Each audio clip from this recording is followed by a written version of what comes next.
1999 May മാസം ഹോങ്കോങ്ങിലെ യൗമാടൈ police സ്റ്റേഷനുള്ളിലേക്ക് അഹോങ് എന്ന 14 വയസ്സുകാരി വലിയ ഭയത്തോടെ കയറി വരുന്നു. കഴിഞ്ഞ കുറച്ചാഴ്ചകളായി വൈദ്യുതി വയറിൽ ബന്ധിപ്പിച്ച് പീഡിപ്പിക്കപ്പെട്ട ഒരു സ്ത്രീയുടെ പ്രേതം തന്നെ നിരന്തരമായി വേട്ടയാടുന്നുവെന്ന് അവൾ ഉദ്യോഗസ്ഥനോട് പറയുന്നു. ആദ്യമൊന്നും ആ പെൺകുട്ടി പറഞ്ഞ കാര്യങ്ങൾ അവർ അത്ര കണ്ട് മുഖവിലക്കെടുത്തില്ല. എന്നാൽ തനിക്കും ആ സ്ത്രീയുടെ മരണത്തിൽ പങ്കുണ്ടെന്ന് അവൾ പറഞ്ഞതോടെ കാര്യത്തിന്റെ ഗൗരവം പോലീസുകാർക്ക് മനസ്സിലായി. ഒട്ടും വൈകാതെ പോലീസുകാർ ആ പെൺകുട്ടിയെ പിന്തുടർന്നു. അവൾ അവരെ കൂട്ടിക്കൊണ്ടുപോയത് ഒരു അപ്പാർട്ട്മെന്റിലേക്കായിരുന്നു. പുറത്തുനിന്ന് നോക്കുമ്പോൾ യാതൊരു അസ്വാഭാവികതയും തോന്നാത്ത ഒരു അപ്പാർട്ട്മെന്റ്. അകത്തുകടന്ന് പോലീസ് ഓരോ മുറികളും പരിശോധിച്ചു. ഒടുവിൽ ഒരു മുറിക്കുള്ളിൽ അല്പം വലിപ്പത്തിൽ ഒരു മത്സ്യകന്യകയുടെ രൂപത്തിലുള്ള ഒരു ഹെലോ കിറ്റി എന്ന പാവയെ കാണുന്നു. ആ പാവയിൽ എന്തോ നിഗൂഢത ഒളിഞ്ഞിരിക്കുന്നതായി തോന്നിയ പോലീസുകാർ ആ പാവയെ തുറന്നു നോക്കി. അപ്പോഴാണ് ആ ഭയാനക കാഴ്ച അവർ കാണുന്നത്. ആ പാവയ്ക്കുള്ളിൽ ഒരു സ്ത്രീയുടെ വെട്ടിമാറ്റിയ തല. സ്ത്രീയുടെ തല കണ്ട് പോലീസുകാർ ആകെ ഞെട്ടി. ഉടൻ തന്നെ ഫോറൻസിക് ടീം ഉൾപ്പെടെയുള്ളവർ എത്തി അപ്പാർട്ട്മെന്റിൽ പരിശോധനകൾ ആരംഭിച്ചു. അത് ആരുടെ തലയാണ് എന്ന് തിരിച്ചറിയുക എന്നതായിരുന്നു പോലീസിന്റെ പ്രധാന ലക്ഷ്യം. കൊല്ലപ്പെട്ടത് 23-കാരിയായ ഫാൻ മാൻ യിയാണ് എന്ന് കണ്ടെത്തി. ഹോങ്കോങ്ങിന്റെ ഓർമ്മയിലെ ഏറ്റവും നീചമായ കുറ്റകൃത്യങ്ങളിലൊന്നായി കണക്കാക്കപ്പെടുന്ന ഹെലോ കിറ്റി കൊലപാതക കേസിന്റെ ഭയാനകമായ വെളിപ്പെടുത്തലുകളാണിത്. 23-കാരിയായ ഫാൻ മാൻ യി ഒരു നിശാ ക്ലബ്ബ് ഹോസ്റ്റ് ആയിരുന്നു. കുട്ടിക്കാലത്ത് വീട്ടുകാർ ഉപേക്ഷിച്ച പെൺകുട്ടികൾ മാത്രമുള്ള അനാഥാലയത്തിൽ വളർന്ന ഒരു പെൺകുട്ടി. ഫാനിനെ 15-ാം വയസ്സിൽ അവിടെ നിന്നും പറഞ്ഞുവിടുന്നു.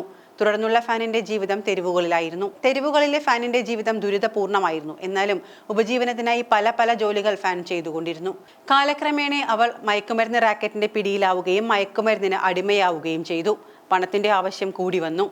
പണത്തിന്റെ ആവശ്യം നിറവേറ്റാനായി വേശ്യാവൃത്തിയിലേക്ക് ഫാൻ തിരിയുകയും ചെയ്തു. 1996-ൽ ഒരു നൈറ്റ് ക്ലബിൽ ജോലി ചെയ്തുകൊണ്ടിരിക്കുന്ന സമയത്താണ് ഫാൻ മാൻ യി വിവാഹിതയാകുന്നത്. ഫാനിന് ഒരു മകൻ ജനിക്കുന്നു. ആദ്യമൊന്നും വലിയ കുഴപ്പങ്ങളില്ലാതെ ജീവിതം മുന്നോട്ടു പോയി. എന്നാൽ പിന്നീട് ഫാനിന്റെ ജീവിതം തകിടം മറിഞ്ഞു. ഫാനും ഭർത്താവും ഒരുപോലെ ലഹരിക്ക് അടിമകളായിരുന്നു. ഇത് അവർക്കിടയിൽ വലിയ തോതിൽ പ്രശ്നങ്ങളും ഉണ്ടാക്കി. ട്രയാഡ് അംഗവും മയക്കുമരുന്ന് വ്യാപാരിയുമായ ചാൻ മാൻ ലോക്കിനെ കണ്ടുമുട്ടിയതോടെ ഫാൻ മാൻ യിയുടെ ജീവിതം ആകെ മാറിമറിഞ്ഞു. ഫാൻ ജോലി ചെയ്യുന്ന നിശാ ക്ലബിലെ സ്ഥിരം കസ്റ്റമറായിരുന്നു ചാൻ. പതിയെ ഇരുവരും തമ്മിലുള്ള ബന്ധം ക്ലബിനപ്പുറത്തേക്ക് വളർന്നു. ആ നാട്ടിലെ പ്രധാന ലഹരി കച്ചവടക്കാരനായിരുന്നു ചാൻ മാൻ.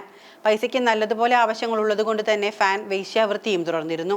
തക്കം കിട്ടുമ്പോഴൊക്കെയും മോഷണവും പതിവാക്കി. ഒരിക്കൽ ചാനിന്റെ $4000 അടങ്ങിയ വാലറ്റ് ഫാൻ മോഷ്ടിച്ചു.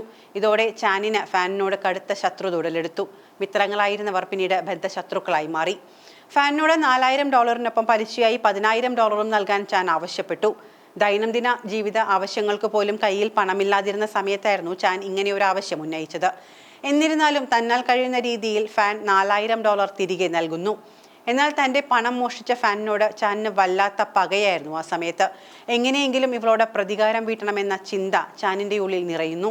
1999 മാർച്ച് 17 ചാനും കൂട്ടാളികളായ ലുങ് ചിങ് ഷോയും ലുങ് വൈ ചൂനും ചേർന്ന് ഫാനിനെ അവളുടെ വീട്ടിൽ നിന്നും തട്ടിക്കൊണ്ടുപോയി. തട്ടിക്കൊണ്ടുപോകുന്ന ഫാനിനെ നിർബന്ധിത വേശ്യാവൃത്തിക്ക് വിധേയയാക്കുന്നു. നിരവധി പുരുഷന്മാർക്ക് മുന്നിൽ ഒരു കാഴ്ച വസ്തുവിനെ പോലെ അവളെ പ്രദർശിപ്പിച്ചു. ഫാനിനെ വേശ്യാവൃത്തിയിൽ ഏർപ്പെടുത്തിയാൽ മാത്രം പോരാ എന്ന് തോന്നിയ ചാൻ അവളെ മറ്റൊരു അപ്പാർട്ട്മെന്റിലേക്ക് മാറ്റുന്നു. അവിടെ ചാനും അയാളുടെ കൂട്ടാളികളും ചേർന്ന് അവളെ കെട്ടിയിട്ട് മർദ്ദിച്ചു. ഇലക്ട്രിക് വയറുകൾ ഉപയോഗിച്ച് അവളുടെ ശരീരത്തെ വലിഞ്ഞു മുറുക്കി കെട്ടുന്നു. അവളുടെ തൊലി കത്തിച്ചു. ബലാത്സംഗം ചെയ്തു. നിർബന്ധിച്ച് മനുഷ്യ വിസർജം വരെ കഴിപ്പിക്കുന്നു. അങ്ങനെ പലതരം ഭീകരതകൾക്ക് ഫാൻ ഇരയായി. ഈ സമയത്താണ് ചാനിന്റെ കാമുകിയായിരുന്ന 13 വയസ്സുകാരി അഹോങ്ങിന്റെ കടന്നുവരവ്. ഫാനിനെ ചാനും കൂട്ടരും ഉപദ്രവിക്കുന്നത് കണ്ട് അഹോങ് ആദ്യം കരുതിയത് അവർ തമാശയുടെ പുറത്താണ് ഫാനിനെ ഉപദ്രവിക്കുന്നത് എന്നാണ്. അതുകൊണ്ട് തന്നെ ആ ഒരു കളിയിൽ അഹോങ്ങും ഫാനിനെ ഉപദ്രവിച്ചു. അവളുടെ ഈ അഗ്നി പരീക്ഷയിൽ ഹലോ കിറ്റി മാസ്ക് ധരിക്കാൻ അവളെ നിർബന്ധിച്ചതോടുകൂടിയാണ് ഈ കേസ് ഇത്തരത്തിൽ കുപ്രസിദ്ധമായത്. അങ്ങനെ ഏറെ നാൾ കടന്നുപോയി. പല രീതികളിൽ അവർ മാനസികമായും ശാരീരികമായും ഫാനിനെ പീഡിപ്പിച്ചു. ചാനിന്റെയും കൂട്ടുകാരുടെയും തുടരെയുള്ള പീഡനങ്ങൾ കാരണം ഫാനിന് ശരിക്കും ഒന്ന് ശബ്ദിക്കാൻ പോലും കഴിയാതെയായി. ലൈംഗികമായും മാനസികമായും കൊടിയ പീഡനങ്ങൾ ഏറ്റിട്ട് പോലും ഒന്ന് ഉച്ചത്തിൽ കരയുവാൻ പോലും ഫാനിന് കഴിഞ്ഞിരുന്നില്ല. പ്രതികരിക്കാൻ പോലുമുള്ള ശേഷി ഫാനിന് നഷ്ടപ്പെട്ടിരുന്നു. അവർ നിരന്തരമായി ശാരീരികമായി അവളെ ഉപദ്രവിച്ചു കൊണ്ടുവരുന്നു. അങ്ങനെ ഒരു ദിവസം നേരം പുലർന്നപ്പോൾ ചാനും കൂട്ടുകാരും കണ്ടത് ജീവനറ്റ ഫാനിന്റെ ശവശരീരമായിരുന്നു. ഫാൻ മരണപ്പെട്ടു എന്ന് ഉറപ്പായതോടെ അവർക്ക് അവളുടെ ശവശരീരത്തെ എന്തു ചെയ്യണം എന്ന് അറിയാതെ ആശയക്കുഴപ്പത്തിലായി. ഒടുവിൽ അവർ ശുചിമുറിയിൽ വെച്ച് ഫാനിന്റെ ശരീരത്തെ കൊച്ചു കഷ്ണങ്ങളാക്കി വെട്ടി നുറുക്കി. പിന്നീട് കഷ്ണങ്ങളാക്കിയ ശവശരീരത്തെ പല പാത്രങ്ങളിലായി വേവിച്ചു. വേവിച്ച ശവശരീരങ്ങൾ പ്ലാസ്റ്റിക് കവറുകൾക്കുള്ളിൽ കെട്ടി പട്ടണത്തിന്റെ പല പ്രവിശ്യകളിൽ ഉപേക്ഷിക്കുന്നു. ബാക്കി അവശേഷിച്ച ആന്തരിക അവയവങ്ങൾ കവറിലാക്കി ഫ്രിഡ്ജിൽ തന്നെ സൂക്ഷിച്ചു. എന്നാൽ ഫാനിന്റെ ശരീരത്തിൽ നിന്നും വെട്ടിമാറ്റിയ തല അവർ ഒരു ഹെലോ കിറ്റി എന്ന പാവയ്ക്കുള്ളിൽ വെച്ച് തുന്നിവെക്കുന്നു. പിന്നെയും 1 മാസം കടന്നുപോയി. ഫാനിനെ കുറിച്ച് ചാനും കൂട്ടുകാരും മറന്നു തുടങ്ങി. അപ്പോഴേക്കും അഖ്ഹോങ്ങിനെ വിട്ടുമാറാതെ ഫാനിന്റെ ഓർമ്മകൾ വേട്ടയാടിക്കൊണ്ടിരുന്നു. ഫാൻ ഒരു പ്രേതമായി മാറിയെന്ന് അഖ്ഹോങ് വിശ്വസിച്ചു. തന്നെ കൊല്ലാൻ ശ്രമിക്കുകയാണെന്ന് അവൾക്ക് തോന്നി. ഫാനിന്റെ മരണത്തിൽ തനിക്കും പങ്കുണ്ടെന്ന ബോധ്യമുള്ള അഖ്ഹോങ് 1999 മെയ് മാസത്തിൽ പോലീസ് സ്റ്റേഷനിൽ പോയി എല്ലാം തുറന്നു പറയുന്നു.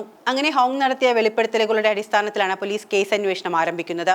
അഖ്ഹോങ്ങിന്റെ തുറന്നു പറച്ചിൽ വളരെ അസ്വസ്ഥത ഉളവാക്കുന്നതായിരുന്നു. പക്ഷേ അത് സത്യമായിരിക്കാൻ സാധ്യതയില്ലെന്ന് പലരും കരുതിയെങ്കിലും പോലീസ് കണ്ടെത്തിയ തെളിവുകൾ അമ്പരപ്പിക്കുന്നതും അസ്വസ്ഥത ഉളവാക്കുന്നതുമായിരുന്നു.